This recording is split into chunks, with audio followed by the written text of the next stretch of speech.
Cəlilabad rayon Heydər Əliyev mərkəzində Lənkəran Astara Regional Mədəniyyət İdarəsinin Cəlilabad rayon nümayəndəliyinin təşkilatçılığı ilə Vətən uğrunda canından keçən igid oğullarımızdan biri şəhid mayor Əhməd Abdullayevin xatirəsinə həsr olunmuş anım mərasimi keçirilib. Mərasim Azərbaycan Respublikasının dövlət himninin səsləndirilməsi və Vətən uğrunda canından keçən bütün şəhidlərimizin xatirəsinin bir dəqiqəlik sükutla yad edilməsi ilə başlayıb. Əsəd Abbasovun təşəbbüsü ilə hər il ənənəvi olaraq təşkil olunan dəyərli masada Cəlilabad rayon İcra Hakimiyyəti yanında şəhid və qazi ailələrinin iş şöbəsinin müdiri Füzuli Cəfərov, şəhid valideynləri, qazilər və rayon ictimaiyyəti iştirak ediblər. Şəhid Əhməd Hüseynoğlu Abdullayev 1976-cı il iyulun 30-da Cəlilabad rayonunda ziyalı ailəsində anadan olub. İgid qəhrəmanın vətənə sevgisi hələ kiçik yaşlarından onun gələcək taleyini müəyyənləşdirib. 1991-ci ildə Cəmşid Naxçıvanski adına hərbi məktəbə daxil olan Əhməd daha sonra təhsilini İstanbul Şəhər Hərbi Məktəbində və Ankara Hərbi Akademiyasında davam etdirib. Almaniya və İsveç kimi ölkələrdə beynəlxalq hərbi təlimlərdə Azərbaycanı ləyaqətlə təmsil edən mayor Abdullayev uzun illər xüsusi təyinatlı qüvvələrdə qrup komandiri kimi mühüm tapşırıqları yerinə yetirib. Dəyirmi masa arxasında çıxış edənlər Əhməd Abdullayevin keçdiyi şərəfli döyüş yolundan, onun kimi peşəkar hərbiçilərin Azərbaycan ordusunun formalaşmasında və torpaqlarımızın müdafiəsində göstərdiyi müstəsna xidmətlərdən bəhs ediblər. Qeyd olunub ki, Əhməd Abdullayev kimi qəhrəmanların xatirəsi gənc nəsil üçün əsl vətənpərvərlik məktəbidir. 2010-cu ilin sentyabrın 4-də Tərtər istiqamətində düşmən hücumunun qarşısını alarkən qəhrəmancasına həlak olan mayor Əhməd Abdullayev Prezident İlham Əliyevin sərəncamı ilə ölümündən sonra igidliyə görə medalı ilə təltif edilib. Daha sonra tədbir iştirakçılarına şəhidin uşaqlıq illərindən, həyat yolundan və keçdiyi şərəfli döyüş yolundan bəhs edən həsr olunmuş videoçaq nümayiş etdirilib.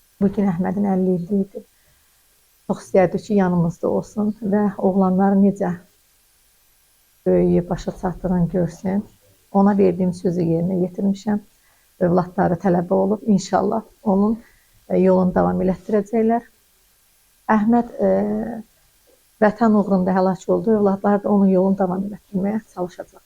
İki oğul atasından yadigar qalan şəhid mayor Əhməd Abdullayevin xatirəsi xalqımızın qəlbində əbədi yaşayacaq. Tədbir şəhidin ruhuna oxunan dualar və ehtiram duruşu ilə yekunlaşıb. İlqar Mustafayev, Yusif Əliyev bu gün informasiya proqramı üçün.